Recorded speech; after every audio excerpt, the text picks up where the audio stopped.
Look at that steak, man. It's so juicy, it's tender, and it's seared to perfection.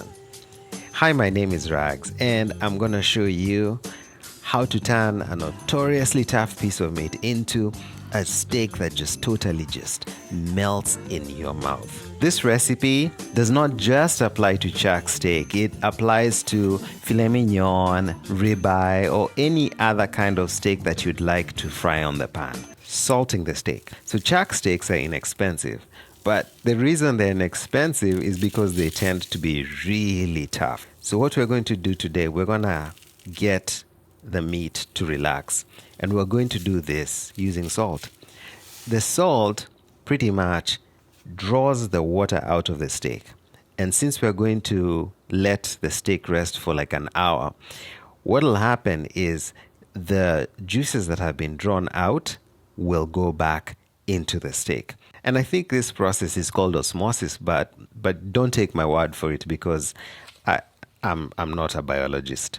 And I also skipped class during the during the time the biology teacher was teaching about osmosis. So the rule of thumb is you should let the salt sit on the steak for 1 hour per inch of steak, seasoning the steak. So since you've salted the steak, you don't have to salt it again. All you need to do is just brush it with oil and add pepper. So if you have a ribeye or a fancy filet mignon, my suggestion is that you skip the salt bath and then just oil the steak and then generously season the steak with salt and pepper. And then let it rest for 30 minutes. Searing the steak. So now it's time to cook this sucker. Well, the first thing to do is just heat the pan to medium high. And what I typically do is put my hand over the pan to find out if the pan is hot enough. Since we have oiled the steak, you don't even need to oil the pan. So all you've got to do is just put the steak on the pan slowly.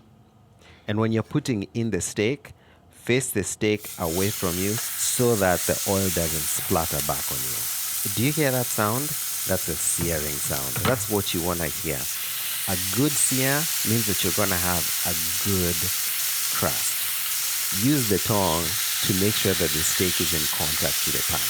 Some people prefer to keep turning the steak every minute or every 2 minutes. Personally, I just prefer leaving the steak alone for 4 minutes and then after that turning it over and letting it cook for 4 minutes.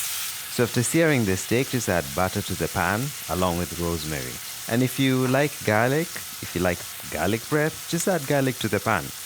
And then feel free to bathe and baste the steak with butter.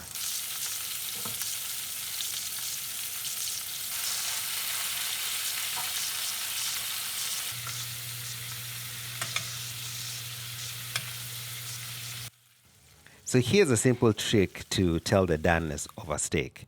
So take the palm of your hand, put your index finger and thumb together. Just feel that.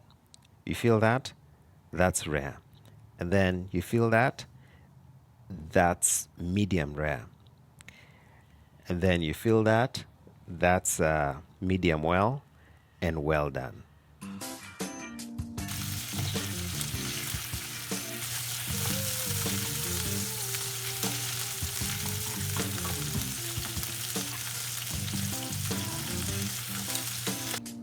Look at that. Let it rest for around 5 minutes. What resting does is that it helps the steak relax. This steak tasted so good. So this recipe does not just apply to chuck steak. It applies to filet mignon, ribeye, or any other kind of steak that you'd like to fry on the pan. If you like this video, or if you liked this video, subscribe to the channel, and I will see you in the next video.